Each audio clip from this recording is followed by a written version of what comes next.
Friendly policing సంగతేమో కానీ కొన్ని ఠాణాలు నిత్య వివాదాలకు కేర్ ఆఫ్ అడ్రస్ గా మారుతున్నాయి.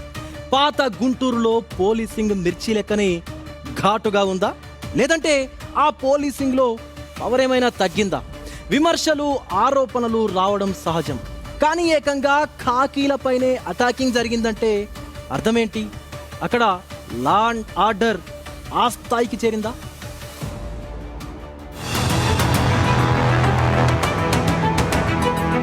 గుంటూరు మిర్చి ఘాటు గురించి చెప్పాల్సిన పని లేదు. మరి పాత గుంటూరులో పోలీసింగ్ ఎట్లుంటుందో వరుస ఘటనలు ఇలా రీళ్లు తిరుగుతున్నాయి. బస్టాండ్ ఏరియాలో ఖాకీలపైన దాడికి దిగారు కొందరు. జనం చూస్తుండగా డ్యూటీలో ఉన్న పోలీసుల్ని నెట్టేస్తూ నిలదీస్తూ రచ్చ చేశారు. పోలీసులకు చుక్కలు చూపిస్తున్న ఈ వీడియో సోషల్ మీడియాలో వైరల్ గా మారింది.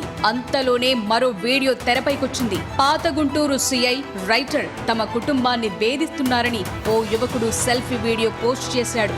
3.5 లక్షలు డబ్బులు ఇవ్వాల్సిందిగా తెలిసి ఆ విషయం మీద అడిగి మాట్లాడితే వాళ్ళ గొడవకు వచ్చి నా షాప్ మీదకి వచ్చి నన్ను నా స్టాఫ్ని కొట్టి గొడవ చేస్తున్నారు. ఫేక్ ఇన్ఫర్మేషన్ స్ప్రెడ్ చేస్తా.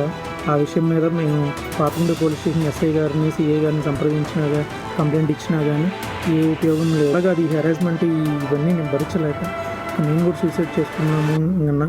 బతకలేక ఇంక నేను ఉండాలనుకోవట్లేదు.